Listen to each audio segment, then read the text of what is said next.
Hello. Hello. Got to catch my voice. Welcome to the Good Life Meditation for the 7th day of January 2025. My name is Kurt, and this is a live video broadcast exercise that I typically do every morning from my home here in Shizuoka, Japan. This is the first time to do it from here for almost exactly a month. It's been that long. I don't even have the voice for it right now. It's been so long. It's, I can feel like my voice catching just a little bit. I do this to remember my life objectives and principles, those which are outlined in my book, Going Alone. I also do this to think about the last 24 hours and how I did with the various challenges and the opportunities that I met. I review my creed and I plan for the coming day.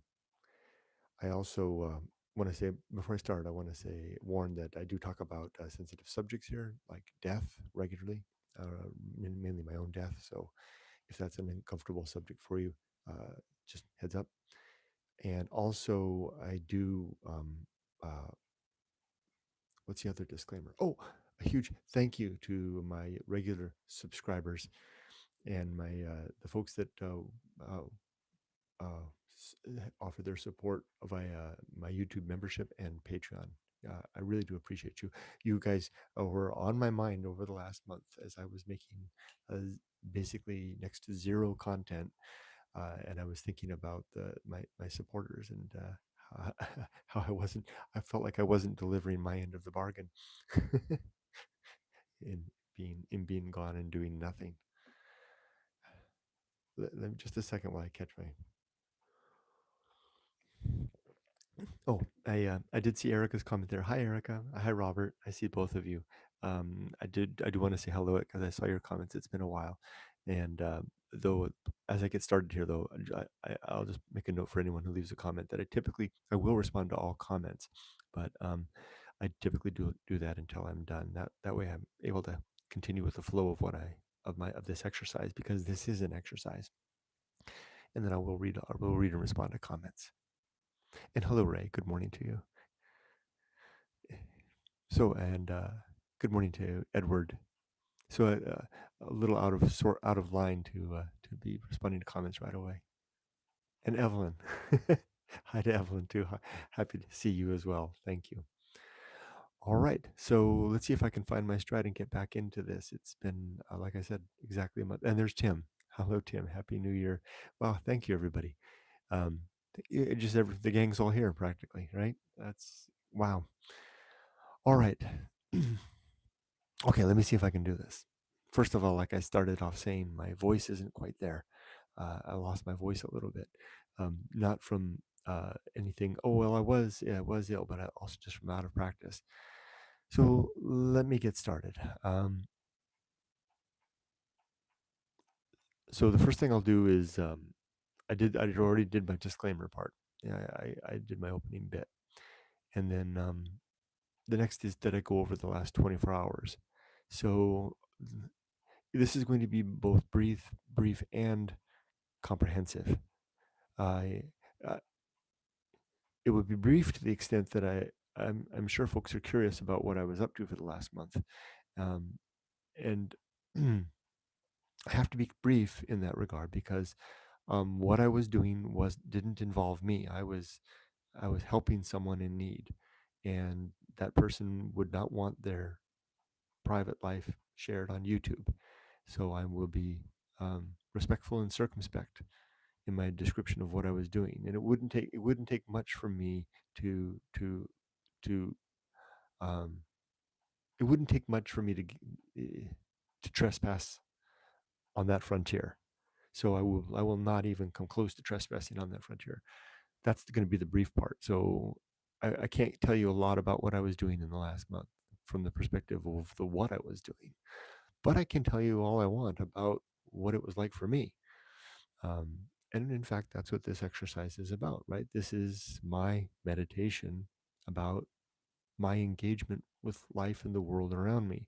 So it would in fact be improper for me to uh, enlist someone else's circumstances into this endeavor. It's completely correct for me to talk about myself.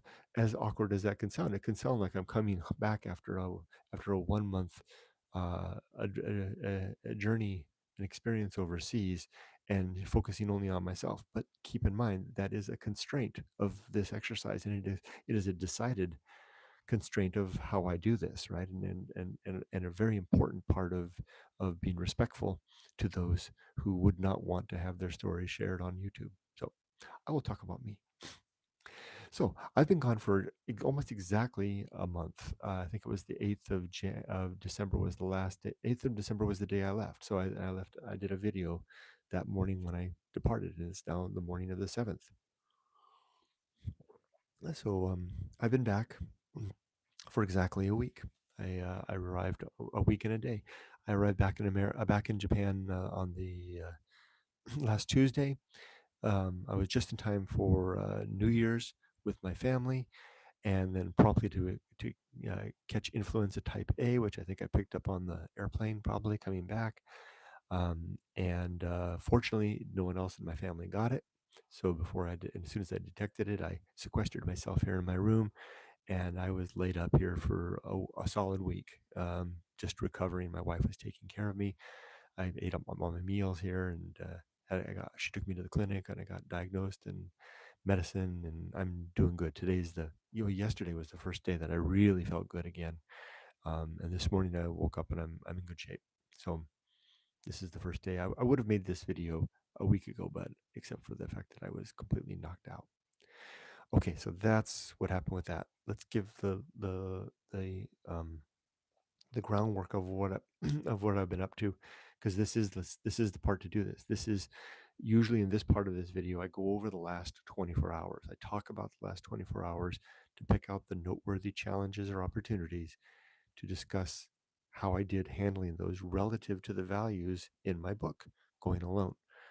Um, and that's exactly what I'm going to do, but I'm going to extend the range of that back to a month. I don't think I'll be able to pull this off in in a day in a single video. I expect that the experience of the last month um, will resonate through my videos, the videos that I choose to do for the rest of my life. This was certainly the experience of going back to America was certainly the most consequential.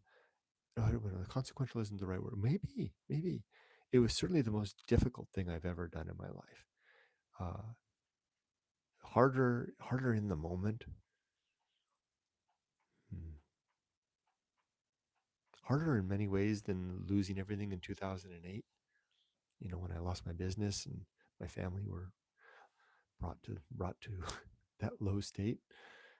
That was harder. And well, that's funny. This is why it's good to do this, because I've been thinking about this stuff. But I once I get in front of the camera and I've got the mic in my hand, and whoop, I just hit that button.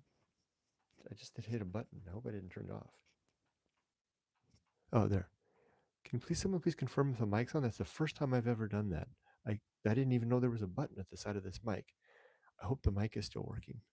Can someone please give me a sound check? Testing. 1, 2, 3. I hope. Thank you. Thank you for letting me know. There's a button I just discovered on the side of this mic. I accidentally pressed it. The light turned blue, and I don't know what that blue meant. I pressed it again, and now it's green. You can hear me. Okay, let me get back on track. Boy, I'm really seeing the value of what I do here, because I've been working hard to think about the last months of experience, but I'm starting to already see things in new light by virtue of the fact that I'm speaking it aloud. So let me give you the groundwork. So I was gone for a month. I flew back to the United States. I was there to help a family member with a horror show. Now, when I say horror show, I'm not aspiring. I'm not throwing aspersions on their circumstance. I'm not. I'm not. How do I say it? I'm not playing. I'm not throwing names or playing games with the circumstance that this person was and is going through, continues to go through. I'm I'm referencing a principle from my own values called the good life, um, and I have a principle called The Horror Show, which I might as well go ahead and read that horror show. One of the things I do in this exercise is I review some of the creed items. Let me go ahead and read The Horror Show, and so we'll understand where I'm coming from. Just a second. Take me a second to find it because I wasn't planning to do this. Just a sec.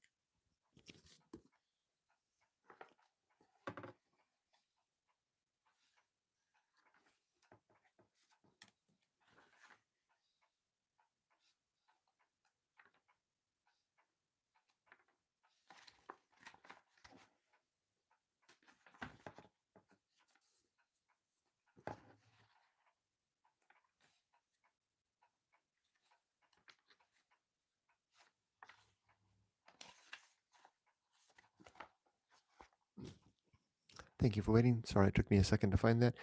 This is in the hardbound edition of Going Alone. This would be on page 261. 261,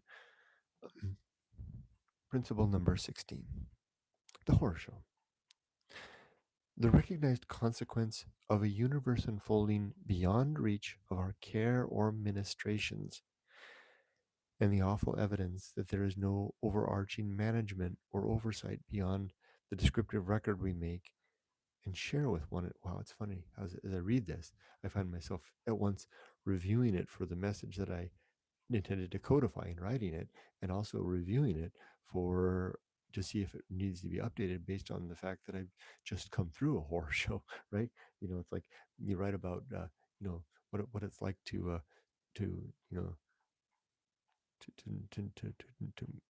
run a raft down the Grand Canyon, and then you write that essay, and then you do write that run a raft on the Grand Canyon, and then you have to, well, do I need to rewrite the essay, right? Let me try this again. The Horror Show. The Horror Show, the recognized consequence of a universe unfolding beyond reach of our care or ministrations, our activities, our efforts, and the awful evidence that there is no overarching management or oversight beyond the descriptive record we make and share with one another of how things operate, and the necessity which physics, chemistry, and time does seemingly demand of us all. Yeah, I wouldn't change any of that. So it's recognizing the unfolding, the unwinding nature of, so to speak, of the universe, unwinding through entropy, and the fact that there doesn't seem to be any grand scheme or plan of it other than the formation of black holes and the disorder, and the march of order into disorder, right? At last, we stand with our hands at our sides and our mouths agape and our minds at wits' end. All of that as the unfolding tale of what is moves on without notice or care of what we want or think is good or right or simply humane. It just moves forward, leaving everyone behind. We will all be left behind in the wake of horror. Yeah, no, I wouldn't change that, but one thing. And I don't need to amend the book. I can simply add this as more of a humane addendum. My description of the horror show is lacking in something important, but it's not needed to add. It's simply, it's lacking in any reference whatsoever. And you'll find this throughout my book. My whole book lacks this throughout. It, it lacks any, there's no comfort in there. You know, I don't offer much comfort in my book other than the broad return narrative of choosing to face down a universe without God and recognize that we're alone and to decide that we're to march on anyway. But that's not comforting. That's fortitude. That's deciding to stand up in spite of the emptiness. And this is a character trait that I don't think reflects me. I'm not that kind of guy. I am the kind of guy that throws an arm around someone in pain and suffering. I don't know why it's interesting to me that my book lacks any of that. I think it's almost because, and you know what, and I'll throw this out there. In the first half of Going Alone, I repeatedly say over and over and over, well, it's in the friggin' title, damn it, go alone. That if you want to witness the emptiness of the universe firsthand, you have to go alone. There's no sympathy in that. I don't apologize, nor will I attempt to temper the pain and the hurt and the suffering that will be the consequence of that. I simply recommend go alone. And if you're not the type to do it, then don't go alone. Find your comforting nook somewhere with the warmth of your friends and familiars, and enjoy that life. But if you are curious to see the emptiness, then go forth. Then I offer no comfort, and it's deliberate. It's not because I'm not I'm a guy that doesn't offer comfort. It's just that it's not part of the mission. So I guess, and how I see it in my description of the horror show, I offer no and I offer no recommendation or no comfort whatsoever. So, coming out of a month of horror, though, I can tell you that comfort certainly was wanting. It wasn't there. I was really on my own for a month.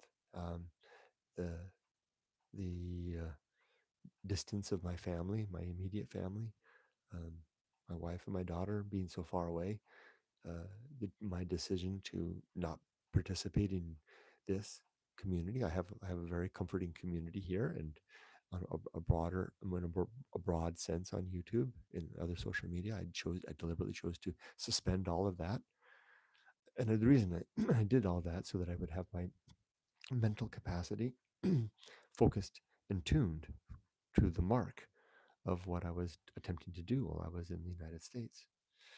So I was alone, and I felt very lonely, and it was very painful. It was very scary. Um, it was the first time I've had panic attacks again, for the first time since in several years. Three panic attacks over the last month that from the experience of what I experienced. They came in the night, as they seem to always do. So that's a total now of 5 panic attacks in my life, and 3 of them in the last month. Um, I I went to some I went to, so this, remember, this is not, I can't talk about what I did. I can't tell you what I was doing, but I can tell you what it was like.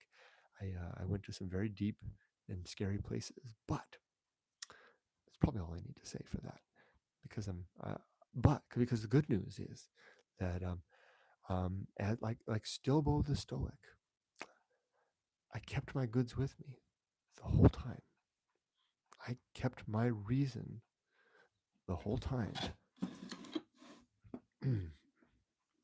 with the exception of the moments of panic attack, which I already referenced, when I was kind of just a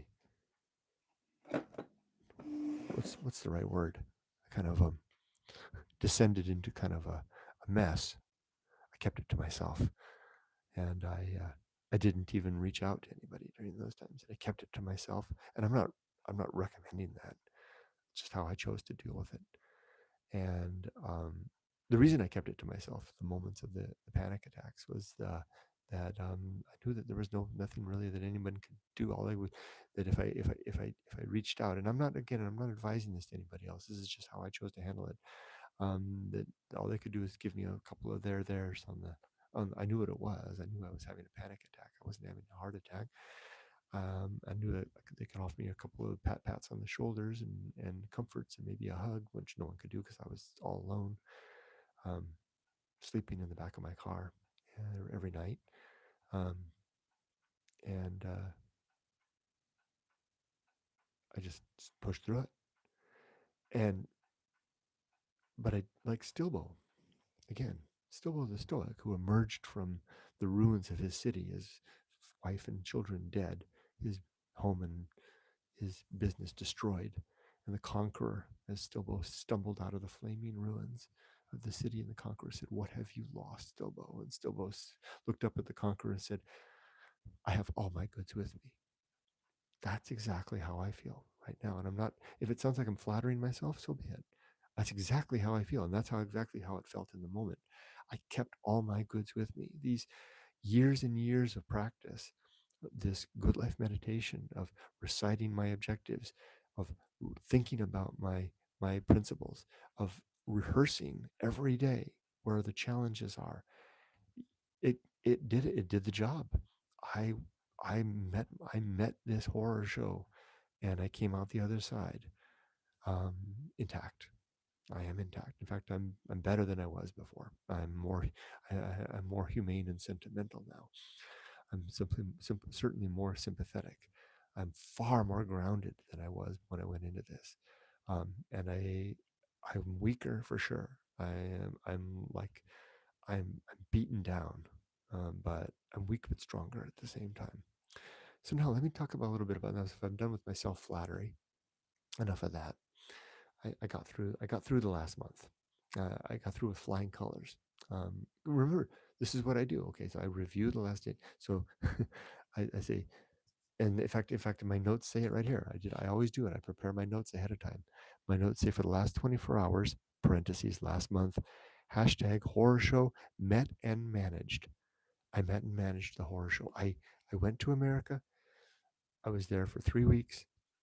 In the first week, I assessed the situation, and within 24 hours, I had a game plan in mind, and I executed in the first week first part of that game plan. In the second week, I communicated that game plan, and I put in place infrastructure to support what I had done in the first week. And in the third week, I sat quietly and watched while the efforts that I had made and my conspiratorial efforts with others began to take effect, and made sure that what I had gone to America to do was effective and beginning to take effect before I returned to Japan. And in fact, the last week that I've been back here, I've watched that momentum unfold and begin to take effect.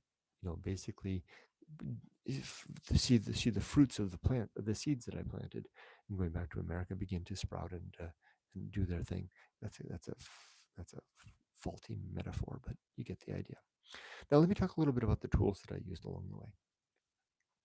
I Before I do that, though, let me light another candle here.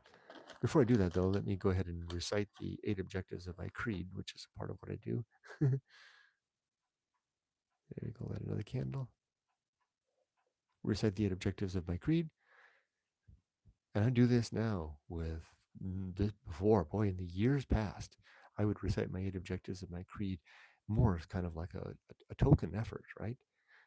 Now, having gone through the first horror show since writing and going alone, this is the first true horror show that I've encountered since writing and going alone, which is horror show is the epitome of challenges that one can face in life, the real hard stuff. And having gone through it and seen my values take me successfully through the other side, and to successfully do the thing that I went to do, make me a more effective instrument in that regard.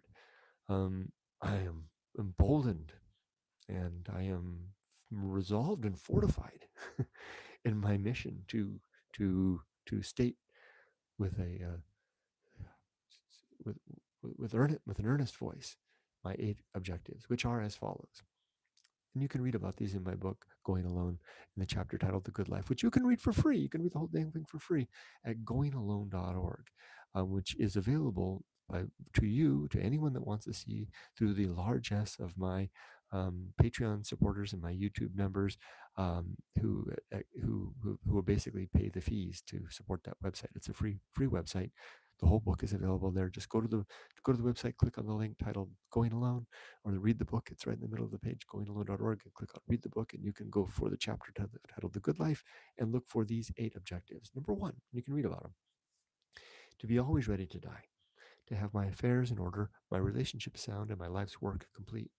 And I work on this every day, and my affairs are indeed in order. My relationships are sound, and my life's work is indeed complete. And it's something to say that my relationships are sound coming through what I just came through, because it would have been very easy to have spoiled relationships by virtue of the last months of experience. But I did my duty, and I didn't spoil any relationships in the process. Although I certainly did strain them. My second objective is to make good and effective use of my time, so that I'm not wasting my days. To make sure that every day that when I wake up in the morning, that I have before me a roadmap of a good utilization for the next 24 hours. And I do. 3. My third objective is to develop and maintain good and sound life principles, namely those which are outlined in my book. 4 is to cultivate good emotional reactions so that I respond well to the challenges and the opportunities that I meet. 5 is to perform good actions relative to my values. 6 is to recognize my true limits and true opportunities so I know what the scope of reach of my capabilities are, and I'm applying myself in good measure and not asking more of myself than is reasonable for me to achieve. 7 is to do just one thing at a time and do that thing slowly, deliberately, and carefully. And number 8 is to maintain my balance. Now, back to the tools, now that I've talked about these. So what tools did I use in the course of the last month to achieve all of this? Well, absolutely throughout. Always, and anyone that has seen these in the past knows what the first number one is going to be. Hashtag temperance.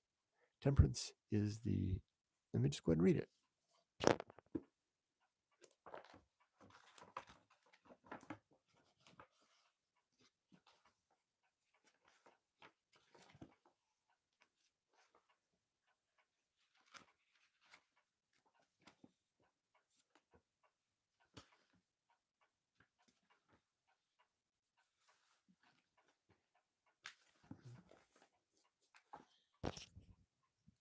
Temperance is principle number 14.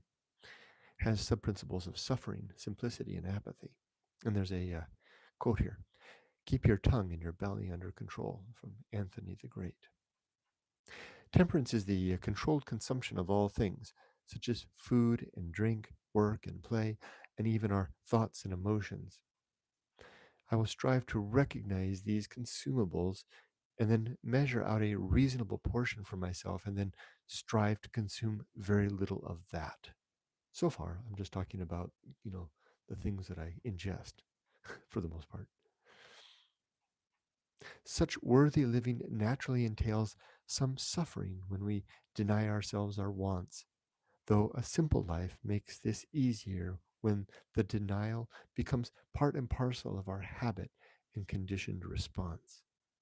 I will then apply apathy towards the intemperance of others, as well as any personal misadventure which is beyond my control.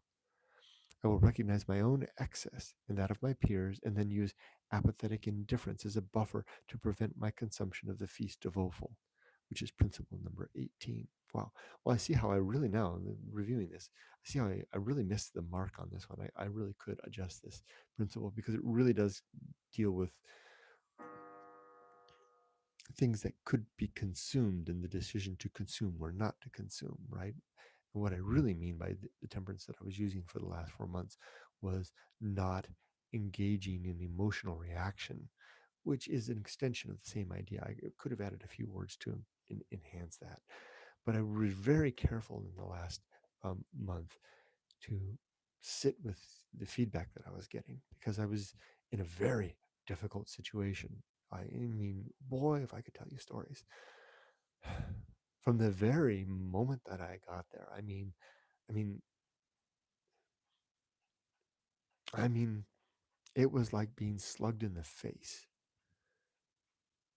The very moment that I arrived in America and opened that door, and I was met with a hammer blow to the head.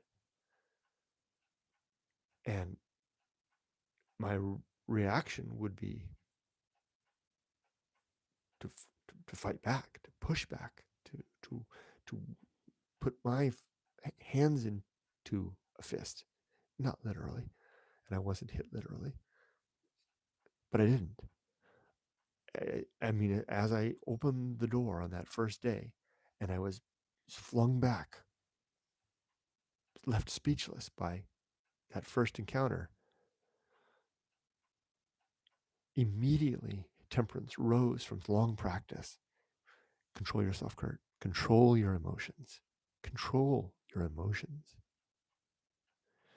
Choose your words very carefully. Think very carefully, Kurt. Silence is all right. Response, unpracticed or unmeditated, is not isn't right here. That was the operating mechanism for the whole 3 weeks that I was there.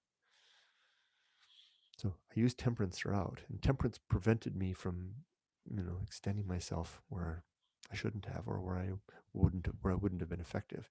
It allowed me to stay effective throughout my visit by virtue of the fact that I at no point became uh, a reactant. I was never once a part of the chemical the chemical unfolding around me, right? I didn't join the reaction. I was I was inert throughout the whole thing. That's I almost want to add that as a sub principle. Of something find, but that's a good way to describe it. I was an inert chemical. I was a non-reactive substance throughout the whole 3 weeks, and I remain that now. Had interesting because it continues now. I mean, had interesting interactions yesterday that remain inert. So temperance was one of them. Maturity was another one. I'll just and I can just list out the whole dang, all 37 principles or however many there are. But let's move on from that. I had two other tools that I used that I want to point out that I haven't barely mentioned before. The first was this blank notebook that I took with me. Okay, it's not blank anymore. This is I bought this journal specifically. I bought two of these specifically to take with me to America to use as my reflective space. So while I was there, every moment that I had a free time, I would sit, and I had a very nice pen that I brought with me. I brought two of these as well, from both of them from Muji, and this is an erasable pen. It's very interesting. And I would sit every day. Every day I would write in my journal and date it just like I would do, and I would write down very similar. This is the journal that I use for my daily meditation. It's the same type of book, but the journal that I brought to America is a little bit bigger. You can see the one behind it, and this was very effective. I wrote down everything that was going on, and then I looked at it and I thought about it relative to my values, and I conspired and came up with plans, and I worked at things out. That was really helpful. The second thing that I used that I want to recommend was something that I have mentioned before, but I haven't formally released, and that is the Good Life GPT that I created in the months before I went back to America. I didn't create it for America. I created it because I wanted to have an AI assistant that I could use with to help me work out difficult problems in life. Basically, I made it so that the idea basically was, well, I'm going to make a GPT that could do this after I'm gone. If I die, then I can actually leave a GPT behind that is familiar with the Good Life Creed. Anyone can come and ask it questions, and it can respond relative to the creed. And I did that. It's called the Good Life GPT. You can actually find it. It's available in the OpenAI's ChatGPT marketplace. It's free. It's called um, the Good Life GPT. I used it during my my 3 weeks in America to help me. I would make my notes, and I would use the GPT. Then there were days that I would actually show it. I would take a snapshot of the notes, and I would show it to the GPT and say, "Let's talk about this day," and we would talk about it. And I trained the GPT. It understands the Good Life Creed, and it was able to very effectively help me. It was a partner, communications partner, to help me to strategize what I was going to do next. Um, a very effective tool, more effective than I could have imagined. And I frankly don't think I would have come out of the last 3 weeks intact. Or as, okay, if I didn't have that GPT, I think I would have achieved my mission in the last 3 weeks, last month. But I don't think I would have. I think I would have more regrets being in the rear view mirror, more things to like. I don't have any. I don't look back in the last month and say, dang, I wish I had said this a little bit different, or I wish I had engaged in that a little bit different. I wish I had responded to that thing a little bit differently. I have none of that. I'm very satisfied with everything that I did. And if that sounds like flattery, so be it. I really am satisfied with how things went. And, and I wouldn't be as satisfied if I hadn't had that GPT, because the GPT combined both the creed and the native intelligence and wisdom of artificial intelligence to help me to think through and get beyond some of my normal human foibles. And I was able to, where I really wanted to come back. There were a couple of times that I wanted to come back and like kind of like after getting slugged in the face, I kind of wanted to jab back, which I mean, jabbing back at ill people, so to speak, is never something you're going to not regret, right? And I didn't jab back once. I took lots of blows to the face. I didn't jab back a single time. In fact, I was able, like a boxer, thanks to this GPT and thanks to my creed, I was able to, when I couldn't, most of the time I was able to avoid the blows. But when I couldn't, when I took them headlong and it caused me a bloody nose, I was able, like Stillbo the Stoic, to basically say, I have my goods with me. And with that, I'll leave that at that. Now, I expect that the happenings of the last month will come up in the future.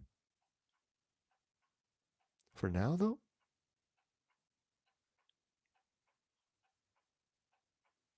I'm going to say that if this was the last 24 hours, I would have to say that it was a challenged, well met, well achieved. Although I feel older and far more, I'm very worn down for the process, but I feel good, and it's not done. There's more to come. In fact, it's probably going to get worse. Okay, I already covered my creed. The next 24 hours. Well, so tomorrow I start my new job. Yes, if you're not aware, I am retired, but I did, one of the things I learned in 2025 was that I wanted to work. I want a little bit of structure in my life. So I successfully solicited, um, searched for, and found, I have two jobs actually. I have my online teaching job, and I have a job that I'm going to be teaching. I'm very, very excited about it. I spent a lot of time preparing for this job, be teaching English to young men and women from Southeast Asia coming to Japan to learn Japanese. Then they're learning English as a second language, as a third language in that capacity too. I start tomorrow. I'm very excited. That's all I need to say for that. Let's go ahead and read comments. And I do have to be mindful of the time. Today is the first day back radio tie, so radio exercise starts again. Okay, Erica says it's good to see you home and safe. Thank you, Erica. Robert, hello, Robert. And Robert says hello to myself and Erica. Erica says hi to Robert. Hello, Ray. I know I'm reading some of the comments I read right off the bat earlier on, but reread everything. Ray says, good morning, Kurt. Glad to see you are back. 6 degrees and 86% and really windy. Wow. That would be in Washington State, if I'm correct. Here, Ray, it looks like it's about just a little, like 3 degrees maybe, and about 0% humidity. It looks like. Very interesting. Uh, Edward, hello, Edward. Edward Baylor, 1368. Evelyn, again, good to see you. She says hi to Kurt, myself, Robert, and Erica. Tim, hello, Tim. Good to see you. Happy New Year, and Happy New Year to everybody, and Happy New Year to all. Robert says currently it's 26 degrees Fahrenheit and snowing in Napanee, Ontario, Canada, with an air quality of 84. Wow, the air quality is not so good today. Right, the higher the number, not so good, right? Usually your AQI is usually down in the 20s, I think, Robert, right? Robert says hi to Ray, Edward, and Tim, aka Penguin. Robert says hello, Happy New Year to everybody. Evelyn says hi to Ray and Tim and Edward. Robert says hi to Evelyn. Erica says hi to Evelyn. And there, I knew Tim would come in with a weather check. Weather check for the UK at 8:35 p.m. is 3.3 C and 97% humidity. Wow, lots of heavy snow the past few days. I'm wondering if my humidifier thinger is broken, because it's like showing practically zero, but you and I have the same temperature. Heavy snow. I guess with snow you have a lot of humidity, right? It's very dry here now. Evelyn says, I have really missed our group. I've missed you all too. Tim says hello to Evelyn, Robert, Ray, and Tim. And Evelyn, I nod to you. I was thinking about you as I was going through my own horror show this last month. I was thinking about you. I know you've got you're continuing to unfold horror show as well. I hope that things are as good as they can be in that capacity. Ray says, had the same experience going to Japan in November. Thought it was allergies and then hit me like a truck and took the better part of a week. Oh my gosh, that you're talking about getting influenza. It got me New Year's Day. We were, the whole family were over at Dad's house. Emily and Tatsuya were down. We were all having dinner together. Takeshi, the whole family were there, and I was having dinner, and I realized midway through the dinner, wait a minute, this isn't allergies. This isn't good. Everybody's here, including our 91-year-old dad. I'm out of here. I had checked out from the family. I said, right in the middle of the dinner, I said, Yumiko, everybody, I think I'm sick. I'm out of here. And I went home and went straight to bed. Sure enough, Yumiko took me in to the doctor the next day, influenza type A. Glad. So far, nobody's got it yet. Tim says, I caught a few of your early morning car park walks back in the States, but the USA and UK times were a bit off. Yeah, that was funny, huh? It was early morning. I'll share more details as the weeks unfold about what my routine was like back there. It was interesting. Act 98006. Good to see you. Sorry I got here late. If you already addressed this, did you wear a mask on the airplane? I did not wear a mask on the airplane. Tim says, I wish I had. I wish I had. I thought about it. I was as I after I was getting ready to go back, I thought I should get a mask for the airplane, but I forgot to buy one. Robert says, hello to Act. Edward says, mic is on. Good, thank you. Confirming the mic. Yes, you're okay. Audio still good. Thank you. We can hear you. Thank you.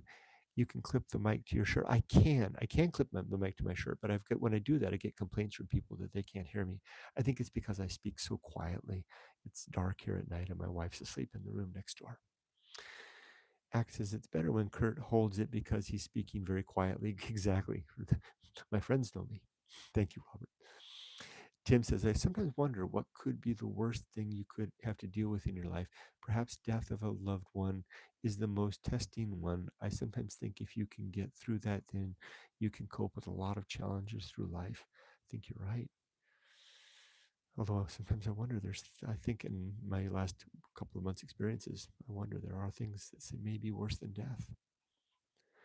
I find that quite comforting to know. Tim says, panic attacks are just the worst thing. This is Tim. As you feel that you have lost control at the point in time. And yes, you can feel a lonely point. Certainly found that with the work stress panic attacks. It's funny though, Tim, that I had panic attacks, 3 panic attacks in the last month. Basically, all of them. Well, I had 2 panic attacks in the first week and 1 in the third week. Um, it's funny now that I know what they were. They were funny. I was having the panic attacks, but at the same time, a little homunculus in my head was in my brain going, Kurt, don't worry, it's just a panic attack. You're not dying. And it was like, okay, I can get through this. I was having the panic attack while a narrative part of my brain was saying, don't worry about this. It was funny. Unlike the panic attacks I had when I was employed, and when I was employed, I was a mental mess. So no wonder I couldn't handle it then. You discover that everything you need was always been within arm's reach. That's Robert saying that. Tim says, sometimes these bad situations can bring a positive and make you stronger, I guess, life experience. Yeah, Tim. Evelyn says, I didn't join the reaction. Powerful. Yeah. You picked up on something there, that Evelyn, that I think was really interesting. Becoming inert. I need to write that down. Hashtag inert. Where inert basically means like a piece of quartz is inert. I think you could drop a piece of quartz into a vat of acid when there's some sort of an acidic reaction going on. The quartz won't react. It's inert to it. Glass is inert, I think. And I felt very inert. I was there, I was acting, I was taking care of things, I was making decisions, I was going places, I was meeting with people, I was filling out paperwork, I was doing all this stuff. Yet none of it was interacting with the inner me, right? My homunculus was inert through it all. This is a new idea to me too, Evelyn. Patrick, hi Patrick, Softy P, Agemashite Merato. It's great to see you. Thank you, and Happy New Year to you.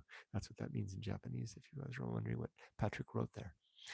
Um, Robert says hello to Patrick. Patrick says to hello to believe in yourself. Tim, Robert, that is Tim, and everyone else. Great to see you all. Tim says hi to Patrick.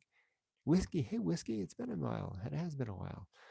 And Robert says hello to Whiskey. And with that, everybody, I better sign off. I need to go do a radio exercise for this morning.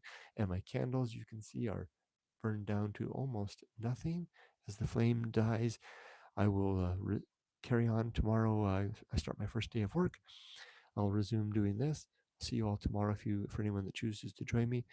Thanks for your long patience. Those of you who are regulars, I really don't always appreciate it. I missed you greatly while I was gone. I really did. I consider you my friends, and I missed my friends while I was gone. Um, I do appreciate all of you. As for me, and I know that I'm going to go ahead and close as I do because I like closing this way, and I know it seems to unsettle people maybe even more than my frequent references to death. But before me, I wish all of you the best, to be safe but not too safe. But as for me, um, before I close that, there's a couple more comments. Thank you, Robert. Tim says good luck tomorrow. Thank you, Tim. Have a wonderful day. Thank you, Ray. And Evelyn is smiling. For me, tonight I will die in my sleep. That's not a bad thing. Take care. Bye bye. How do I stop this? Oh, yeah, this. Bye bye.